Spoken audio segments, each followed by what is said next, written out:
Há um ensino popular que diz que a grande dificuldade com a maioria de nós na vida cristã é que lutamos e lutamos tanto.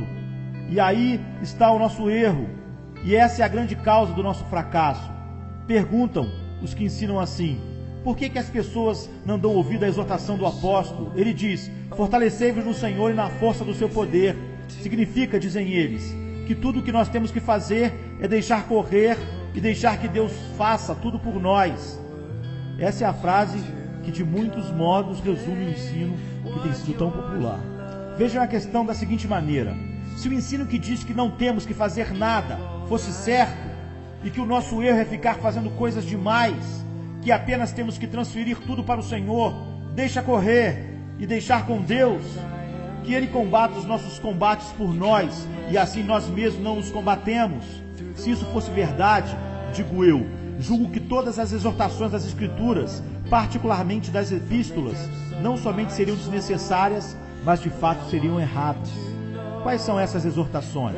Eis uma delas, por exemplo, na Epístola de Tiago, capítulo 4, versículo 7. Resisti ao diabo e ele fugirá de vós. Você tem que resistir a ele. É uma exortação a que resistamos ao diabo. Tiago não nos diz que não devemos resistir ao diabo, que tudo que temos que fazer é olhar para o Senhor e ele resistirá ao diabo por nós. Pelo contrário, Tiago nos diz que resistamos ao diabo e ele fugirá de nós. É uma exortação a que façamos algo. Vejam depois um paralelo na primeira epístola de Pedro, capítulo 5, onde é feita uma declaração específica: sede sóbrios e vigiai. Vocês têm que ser vigilantes. Por quê? Porque o diabo, vosso adversário, anda em derredor, bramando como leão, buscando a quem possa tragar. Ao qual resisti firmes na fé, sabendo que as mesmas aflições se cumprem entre os vossos irmãos no mundo. Essa é uma exortação no sentido de que resistamos firmes na fé. Temos aí duas exortações, sem irmos mais longe, que nos vêm dizer que temos de ser vigilantes e estar atentos, e que temos que resistir o diabo. Elas nos concitam a fazer isso com todo empenho e energia, para podermos dominar a situação. Mas há muitas outras. Vejam o que o apóstolo Paulo escreve em Romanos 8,13 sobre a tentação da carne e que vem do íntimo, usadas e fomentadas pelo diabo. Diz Paulo: porque se viverdes segundo a carne, morrereis. Mas se pelo Espírito mortificardes as obras do corpo, vivereis. Notem que vocês têm de fazer isso. Vocês o fazem pelo Espírito, por meio do Espírito. Não é feito por outrem em seu lugar. O ensino não é: deixem isso com o Senhor, olhem para Ele, deem de mão. Porém, se pelo Espírito mortificardes as obras do corpo, vivereis. Em Filipenses 2,12, temos exatamente o mesmo ensino: operai a vossa salvação com temor e tremor. Não é transferir isso para o Senhor. Operai. Eu e vocês devemos operar a nossa salvação com temor e tremor. Esta é uma exortação dirigida ao povo cristão. Não causa surpresa, portanto, que as pessoas estejam num estado de confusão. Vejam também as exortações feitas a Timóteo na segunda epístola de Paulo escrita a ele. Há uma série delas. Tendo começado dizendo a Timóteo: fortifica-te na graça que há em Cristo Jesus, Paulo prossegue e lhe dá instruções pormenorizadas. Como fazer isso? Evite falatórios profanos. Se alguém se purificar destas coisas, ele tem que fazê-lo. Não farão por ele. Será vaso para honra, santificado e idôneo para o uso do Senhor. Foge também das paixões da mocidade. Paulo não diz: passe por esta crise de rendição, entregue-se a Cristo e olhe para Ele. Ele fará o combate em seu lugar. O que Paulo diz é: saia de perto depressa, fuja das paixões da mocidade, não faça provisão para a carne. Tudo que ele diz com relação a este assunto é também uma exortação dirigida a nós. Ele diz ao jovem Timóteo precisamente a mesma coisa em sua primeira epístola, no capítulo 6.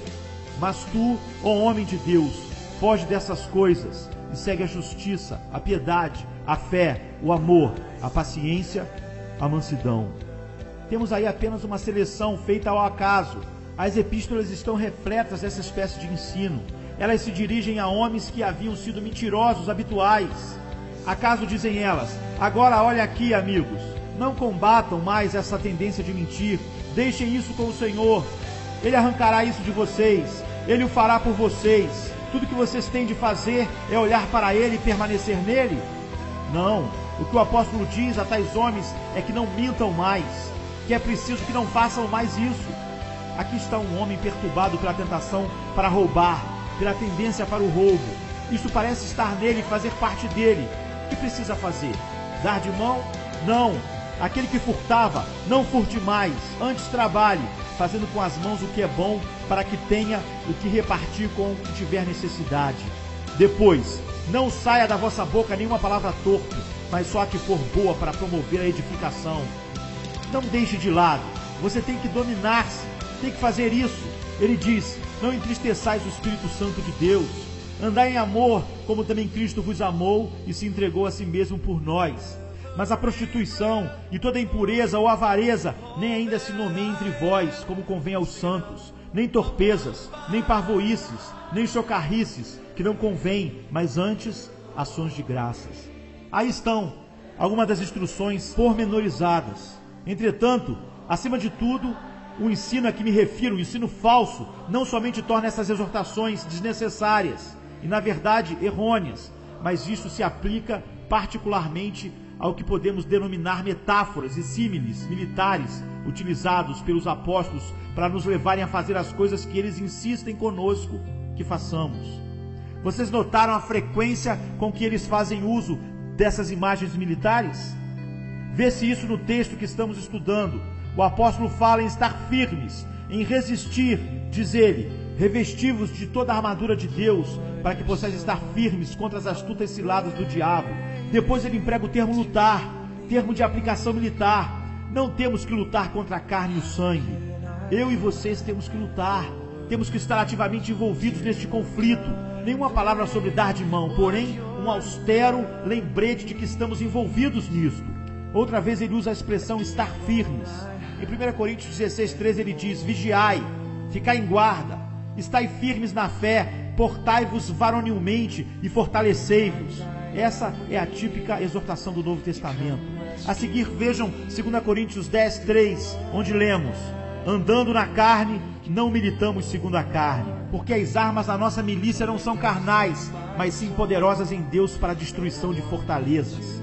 A guerra é nossa e temos que travá-la desta maneira particular. Não é só na carne que temos que fazê-lo. Todavia, o oposto disso não é dizer que você não faça nada, que simplesmente dê de mão e deixe com o Senhor. Examinemos atentamente estas expressões militares. Já me referi a uma delas em 1 Timóteo 6:12. Militai a boa milícia da fé. O apóstolo está exortando Timóteo. Timóteo tem que militar, Timóteo tem que combater. O problema de Timóteo era que ele perdia a esperança com muita facilidade. Ficava desanimado, achava-se fraco e achava que não poderia prosseguir. Inclinava-se a pedir a Paulo que viesse ajudá-lo e encostar-se em Paulo. Mas Paulo lhe escreve de volta, milita a boa milícia da fé. Junte as suas forças e vá para a frente, diz o apóstolo. Fortifica-te, sofre, pois, comigo as aflições como bom soldado de Jesus Cristo. Essa é a figura. Ninguém que milita se embaraça com os negócios desta vida, a fim de agradar aquele que o alistou para a guerra. Todo o quadro é apresentado em termos militares. Somos combatentes, somos soldados do exército do Deus vivo, e não nos cabe dar de mão a tudo. Temos que desempenhar a nossa parte, combater nossos combates como participantes numa grande batalha. Assim é que as exortações nos vêm nesta forma militar e tão clara, através da palavra de Deus. Combata o bom combate da fé.